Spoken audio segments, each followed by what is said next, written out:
हस्तिनापुर का दरबार सजा हुआ था। चारों ओर शंख, नगाड़ों और वैदिक मंत्रों की ध्वनि। भीष्म, द्रोण, कृपाचार्य, कर्ण और स्वयं दुर्योधन गर्व से बैठे थे। कौरवों का घमंड उस समय चरम पर था। पांडव वनवास में थे और सभा में केवल शक्ति और विजय की बातें हो रही थी। दुर्योधन बोला, अब कौन है जो हमारी सेना के सामने ठहर सके? स्वयं देवता भी हमारा सामना नहीं कर सकते। सभा में मौन छा गया। इसी क्षण एक ब्राह्मण की गंभीर आवाज गूंजी, जब अहंकार सिर पर चढ़ता है तब भगवान स्वयं पृथ्वी पर उतरते हैं। सभी की दृष्टि द्वार की ओर गई। परशुराम जी प्रवेश कर रहे थे। हाथ में परशु, नेत्रों में तेज और मुख पर ब्रह्म तेज की आभा। परशुराम जी ने सभा में प्रवेश करते ही कहा, कौरवों, मैंने बहुत राजाओं का अहंकार मिटाया है। तुम्हारा गर्व भी उसी मार्ग पर जा रहा है। दुर्योधन मुस्कुराया, भगवान परशुराम, अब समय बदल चुका है। अब कोई राजा आपके चरणों में झुकता नहीं। हम धर्म से ऊपर शक्ति को मानते हैं। यह सुनकर परशुराम जी की आंखों में अग्नि भड़क उठी। उन्होंने कहा, यदि शक्ति ही धर्म है तो आओ, देखो कौन अधिक शक्तिशाली है, तुम्हारा धर्म रहित बल या मेरा तपोबल। सभा कांप उठी। भीष्म उठे और प्रणाम कर बोले, भगवान कृपया शांत हो जाइए। यह युद्ध की भूमि नहीं, नीति की भूमि है। परशुराम जी बोले, जब धर्म की भूमि पर अधर्म बैठता है तब शस्त्र उठाना ही धर्म होता है। उसी समय दरबार के द्वार पर शंखनाद हुआ। श्री कृष्ण हस्तिनापुर पधारे।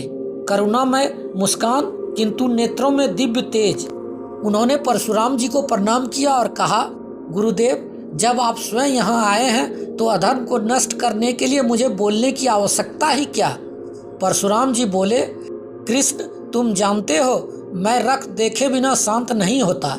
श्री कृष्ण मुस्कुराए, और मैं जानता हूँ रक्त बहाने से पहले उसे रोकना ही सच्चा धर्म है। दोनों की दृष्टि मिली। परशुराम जी का तेज अग्नि के समान, श्री कृष्ण का तेज चंद्रमा के समान। सभा में मौन हवा तक थम गई। श्री कृष्ण बोले, गुरुदेव, क्या हर बार अधर्म को तलवार से ही मिटाया जा सकता है? परशुराम जी बोले, जब शब्द असफल हो तब तलवार ही उत्तर है। श्री कृष्ण ने कहा, पर जब तलवार ही सबका उत्तर बन जाए तब धर्म कहाँ रहेगा? परशुराम जी कुछ पल मौन रहे, फिर बोले, श्री कृष्ण, तुम नीति के ज्ञाता हो, पर मैंने युद्ध में धर्म की मृत्यु देखी है। जब राजा अधर्मी हो जाए तब नीति व्यर्थ हो जाती है। श्री कृष्ण बोले, और जब ऋषि भी क्रोध में आ जाए तब धर्म भी व्यर्थ हो जाता है। सभा स्तब्ध थी। कौरवों के चेहरे पीले पड़ गए। दुर्योधन अब कुछ बोल न सका। परशुराम जी और कृष्ण दोनों के बीच दिव्य संवाद चल रहा था। परशुराम जी ने परशु उठाया, कृष्ण, यदि आज मैं यह परशु छोड़ दूं तो ये कौरव संसार को निगल जाएंगे। श्री कृष्ण ने अपना सुदर्शन धीरे से उठाया, और यदि मैंने यह सुदर्शन चला दिया तो अधर्म का नाम मिट जाएगा, परंतु इस भूमि पर रक्त का सागर बह जाएगा।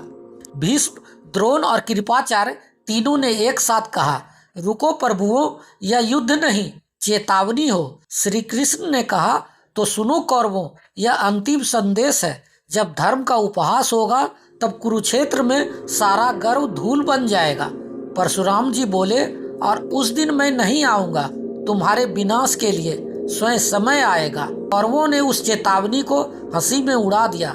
परशुराम जी और श्री कृष्ण सभा से चले गए। लेकिन जाते जाते श्री कृष्ण ने भीष्म से कहा, महाभारत का बीज बो दिया गया है। वर्षों बाद जब कुरुक्षेत्र में युद्ध हुआ और कौरवों की सेना नष्ट हुई, भीष्म ने बाणों की सैया पर लेटे हुए कहा, आज समझ आया। जब भगवान और परशुराम आमने सामने आए थे, उसी दिन कौरवों के अंत की घोषणा थी।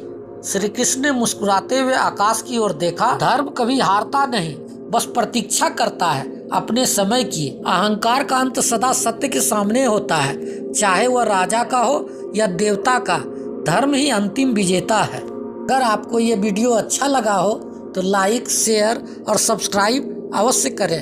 अंत तक देखने के लिए आपका धन्यवाद।